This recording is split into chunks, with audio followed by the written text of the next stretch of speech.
Bismillahirrahmanirrahim. The topic we are going to cover in this video is malignant disease of the uterus. Malignant disease of the uterus का prevalence देखें 1 in 46 females. They are at lifetime risk of developing and the mean age of diagnosis is 62 years. जबकि ovarian cancer का था 1 in 70 and mean age was about 64 years. You see 1 in 70 and 1 in 46 का अच्छा खासा difference है. Uterine cancers और endometrial cancer specifically they're very common. Classification. अब endometrial cancer they usually arise obviously from the glandular component of the endometrium. इसकी 2 types होती हैं और 3 ग्रेड्स हैं. अभी आपने एक चीज़ नोट करनी है, आगे हम ग्रेड स्टेज और टाइप्स में डिफरेंस पढ़ेंगे. टाइप्स 2 हैं, टाइप 1 टाइप 2. टाइप 1 में होता है हमारे पास endometrial hyperplasia and endometrial hyperplasia under the effect of estrogen it drives the endometrium to carcinoma adenocarcinoma. Stage 2 is atrophic endometrium.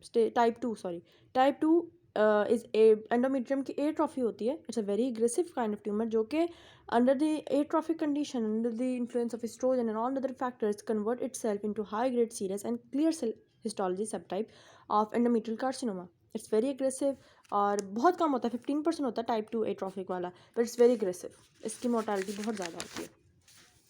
The etiology में सबसे ज़्यादा exposure to the estrogen and unopposed that is unopposed by progesterone. जैसे हम कहते हैं COCPs में हम कोई भी हम लोग देते हैं कॉन्ट्रासेप्टिव देते हैं तो इसमें एस्ट्रोजन थेरेपी अलोन नहीं देते. It should be opposed by progesterone because hyper estrogenic states lead to endometrial cancer. Hyper estrogenic states कौन कौन सी होती हैं? PCOs और इस तरह PCO में भी इस तरह की कंडीशन हो जाती है एनोवुलेटरी साइकिल जिसमें बहुत ज़्यादा एस्ट्रोजन प्रोड्यूस हो रहा है. Factors that increase the risk of endometrial carcinoma: obesity, diabetes, nulliparity, late menopausal age. A person जिसकी मेनोपॉज फीमेल की 52 ईयर से भी बियॉन्ड चली जाती है उसमें ज़्यादा है risk. Unopposed estrogen therapy, tamoxifen therapy for breast cancer जो देते हैं. Family history of colorectal endometrial carcinoma. ये मैं क्यों कह रही हूँ? Because it is associated with Lynch syndrome. Lynch is an autosomal dominant condition. Lynch syndrome में क्या होता है? इसमें colorectal carcinoma, ovarian carcinoma and urothelial tumours involve होते हैं. There is autosomal dominant condition in which there is mutation in the gene MLH1 and MSH2 and all other genes that lead to situation यहाँ बहुत सारे carcinomas होते हैं. It runs in families. Factors that protect against endometrial cancer: hysterectomy, ना रहेगी बांस, ना होगी बांस, ना बजेगी बांसुरी. यूट्रस ही निकाल दे तो यूट्राइन एंडोमेट्रियल सेल ग्लैंड्स ही नहीं रह जाते जिसमें जो है endometrial carcinoma. COCPs, progesterone based in contraceptive, IUCDs, pregnancy and smoking. First time in the history हम लिसनिंग के स्मोकिंग जो है it's protective against endometrial cancer का, वो भी type 1 specially. How can you prevent it?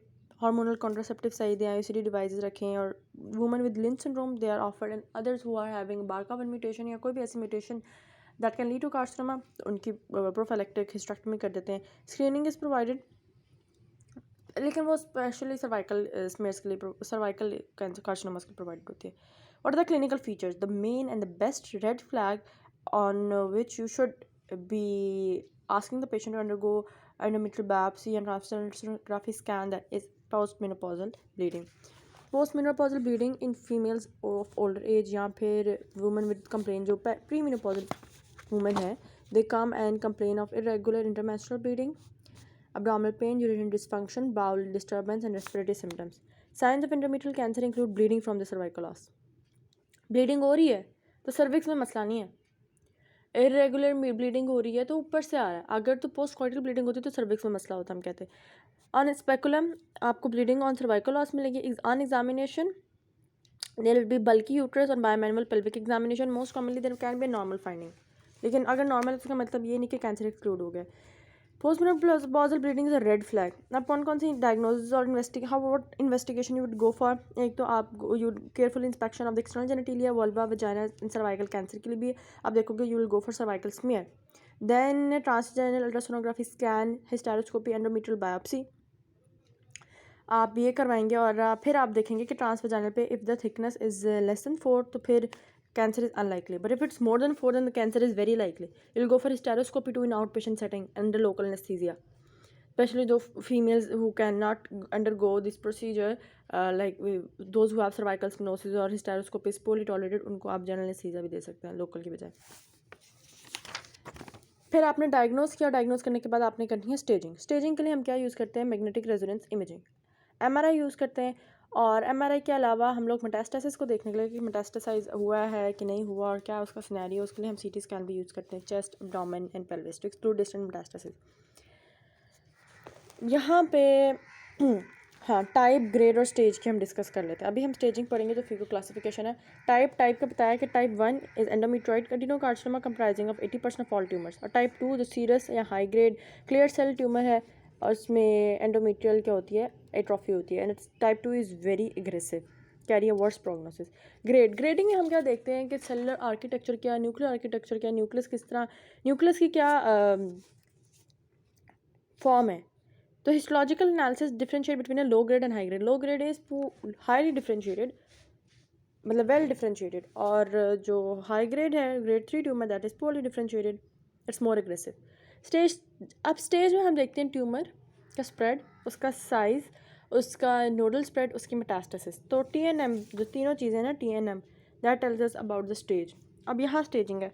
Stage 1 FIGO classification, it's confined to the uterine body. 1A less than 50% main, B more than 50% median. 2 it's confined to the cervix. 3 local regional spread. 3A it invades the serosa of the uterus, and B invades the vagina parametrium. 3 metastasis to pelvic and parotid nodes. ABC याद करने के बजाय दूसरा important है वो वाला ABC याद किया करें, जैसे ये 1A and B it comes in MCQs. 2 invades the cervix. 3 local regional spread. और 4 distant metastasis to bowel, bladder and distant metastasis. What is the management? ये तो बहुत ज़्यादा इंपॉर्टेंट क्वेश्चन है एंडोमेट्रियल कार्सिनोमा का, इसलिए इसको मैं थोड़ा सा डिटेल में पढ़ाऊंगी। मैनेजमेंट क्या है? मेन स्टेप मैनेजमेंट है ही सर्जरी, कुछ भी पूछे surgery. Total hysterectomy along with bilateral salpingo-oophorectomy and pelvic lymph nodes की एक CN। और अगर सर्वाइकल इन्वॉल्वमेंट है, सर्वाइकल कहाँ से इन्वॉल्वमेंट आपको दिख रही है? अगर स्टेज 2 आ जाती है और सर्विक्स इज इन्वॉल्व, तो उसके आपने मॉडिफाइड रेडिकल हिस्टेरेक्टमी परफॉर्म करनी है along with lymph node dissection and that all. इसके साथ आपने adjuvant therapy, post operative radiotherapy. It can be brachytherapy, short term duration of radiotherapy for local disease, या फिर brachytherapy along with external beam radiotherapy for advance disease, stage 3 disease. Stage 3 में क्या है?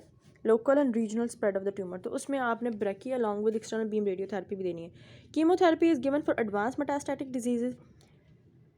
और ये हो गया सर्जरी। दूसरा हो गया एडजुवेंट ट्रीटमेंट। तीसरा हार्मोन ट्रीटमेंट। हार्मोन ट्रीटमेंट में will provide high oral dose या फिर इंट्रायूट्राइन प्रोजेस्ट्रोजन, डिवाइनोजेस्ट्रोन intrauterine system, and shows good prognosis.